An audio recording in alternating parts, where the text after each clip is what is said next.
What do you want in life? What's my purpose in life? Why am I here? What do I love? What am I passionate about? How many people can genuinely answer, this is my purpose in life? Very, very few people. Once you're clear with your purpose, you know what to concentrate on, and you know what to direct your finite amount of energy towards. If you're conditioned, it's because you have allowed yourself to become that. And if we've conditioned ourselves to believe certain kinds of things, and one of the things that we kind of believe and hang on to and live with is this whole idea that all of the things that happened to me in my past are what are keeping me from doing what I'd like to do today. So we hang on to these things and we fill ourselves with blame. You have some options. Here you are exploring the variety of your environment and coming into alignment with who you really are, and then allowing all of that to flow through you too.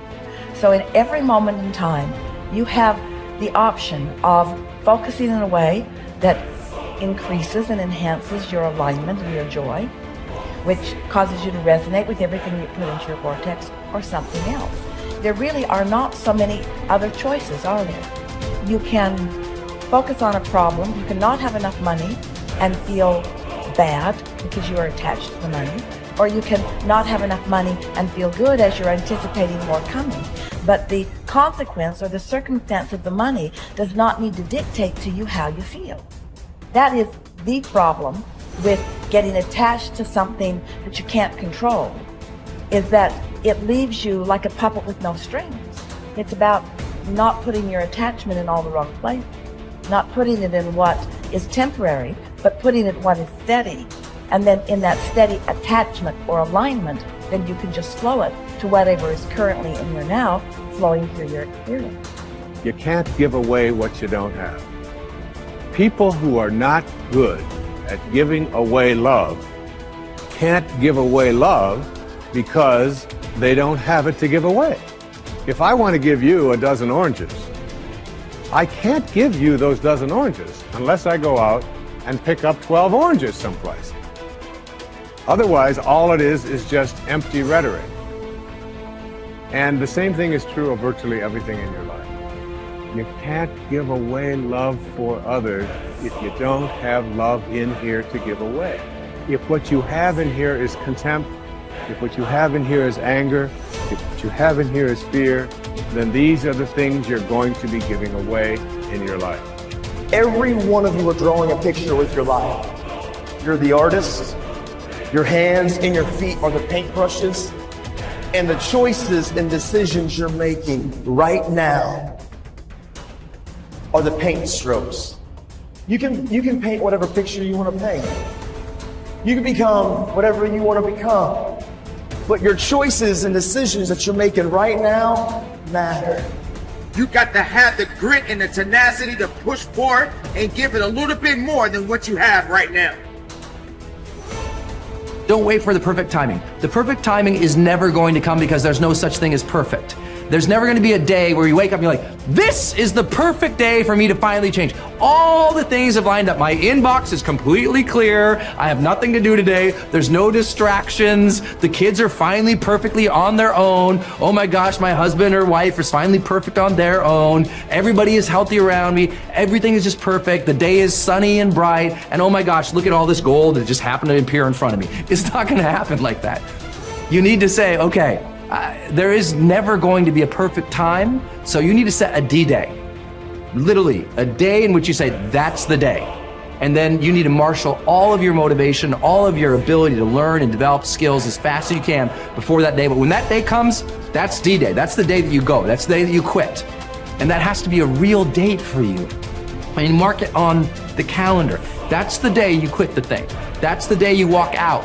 That's the day that you leave that situation that is not healthy or satisfying or good for you or your soul or the people around you. That you have to have that date. It has to be scheduled or you'll never do it.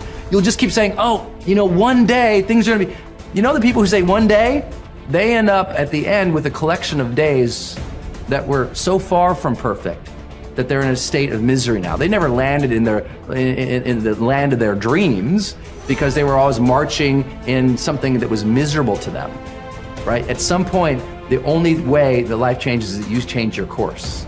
And don't wait for a perfect day. So what's your date?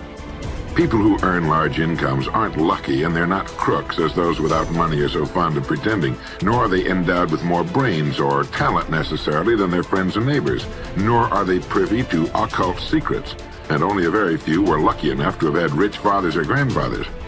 Most of the people earning the big incomes today started the same way you and I did, and most other people. The only difference between the men who earn big incomes and those who earn small incomes is that those earning big incomes decided to earn more. They're the people who made it their business to earn more. You see, people do what they make up their minds to do. So get rid of the ancient superstition once and for all that people who earn big money are special people, are lucky, or get the breaks, or had money to begin with, or knew someone, or are smarter, or anything else. These are alibis. They can all be disproved 1,000 times. The reason there are so many of these alibis around is that men who fail to make the grade financially are seldom honest enough to just admit that they really didn't try and keep trying.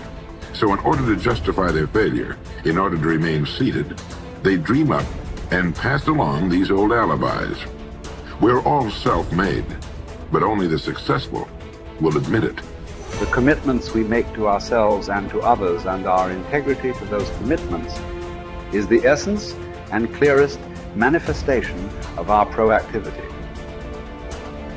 It is also the essence of our growth through our human endowments of self-awareness and conscience. We become conscious of areas of weakness, areas for improvement, areas of talent that could be developed, areas that need to be changed or eliminated from our lives.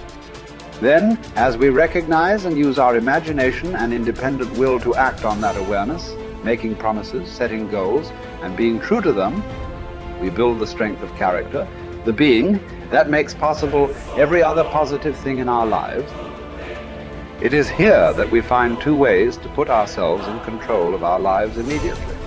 We can make a promise and keep it, or we can set a goal and work to achieve it. As we make and keep commitments, even small commitments, we begin to establish an inner integrity that gives us the awareness of self-control and the courage and strength to accept more of the responsibility for our own lives. By making and keeping promises to ourselves and others, little by little our honor becomes greater than our mood. The power to make and keep commitments to ourselves is the essence of developing the basic habits of effectiveness. Knowledge, skill, and desire are all within our control. We can work on any one to improve the balance of the three. As the area of intersection becomes larger, we more deeply internalize the principles upon which the habits are based and create the strength of character to move us in a balanced way toward increasing effectiveness in our lives. Get stronger. You can develop the muscle. You can develop the courage muscle. You can develop the inspiration muscle. You can develop the dedication muscle. You can get stronger. There isn't anybody here that can't get stronger. Next time we see you, may not even recognize you. How strong you're going to be able to become in language, in style, and personality, the ability to cope, the ability to handle with anything that happens, no matter what happens. And the third one is get better. We can all get better. I've gotten better. First talk I gave, I stood up, my mind sat back down. But here's the secret to my success. I stood up and did it again. Stood up and I did it again. And I did it again, and I did it again all those many years ago. I did it when I was scared, and I did it when I didn't want to, and I did it when I was ill. And I did it when it didn't work well, and I did it when they didn't appreciate it, and I didn't a lot of times when I didn't know much what I was doing. I just did it anyway. And now all these years later, I'm asked to walk on this stage with the greatest introduction I've ever had, greatest response and welcome I've ever had, the greatest opportunity I've ever had to touch this many lives with a mixture of words and heart and soul. I got better. I got better day by day and week by week and month by month, and I'm asking you to do the same thing until you can develop a long arm and a long reach, until you can develop influence that won't quit. Touch people next year you couldn't touch this year. Touch people now you couldn't touch before. Conduct a meeting now you couldn't conduct before. Heart and soul now mixed in there that wasn't there, missing before. I'm asking all of you to get better in spite of the winters, in spite of the downturn, the money downturn, the social downturn, the personal downturn, whatever it is. Just get stronger. Get better. The key is not to wish for a better winter, The key is to wish for more strength, more wisdom, more courage, get better, get wiser, get stronger.